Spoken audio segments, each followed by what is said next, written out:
Bumigay ang isang pader sa bahagi ng Ayala Forbes Park dahil sa walang tigil na pag-ulan Sabado ng gabi. Iniimbestigahan na ang istruktura kung gawa ba ng private sector o proyekto ng gobyerno. Nagbabalik si Lian Bustillos para sa detalye. Dakong alas 9 nitong Sabado ng gabi nang maglabas ng public advisory si MMDA General Nicolas Torre III kaugnay sa gumuhong pader na humarang sa dalawa sa 4 na linya ng EDSA Ayala northbound at nagdulot ng mabigat na trapiko sa lugar. Hawak ko ngayon ang maliit na bahagi ng gumuhong pader sa Ayala Forbes Park. Dito yan sa northbound lane ng EDSA Ayala sa bahagi ng Makati City at kung makikita ninyo, napakadali lamang mapigtas nitong naturang pader na maaaring naging dahilan kung bakit ito napinsala sa kasagsagan ng malakas na ulan kagabi dulot ng enhanced southwest monsoon o habagat.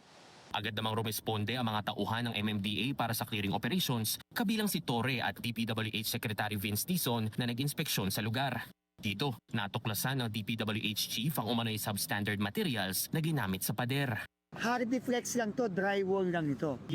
Okay, so parang ang nangyari dito, kung sino man ang gumawa nito, pinapalabas nila na simento, pero hindi naman para simento. Nagbabala rin ng kalihim ng posibleng pagbagsak ng iba pang bahagi ng estruktura. Iniimbestigahan na ng ahensya kung sino ang may gawa ng pader na maaari umanong maharap sa patong-patong na kaso. So may problema ditong malaki. At iimbestigahan namin to. Unang-una, hindi ko alam sino nagpagawa nito. So kailangan malaman natin, gobyerno ba to?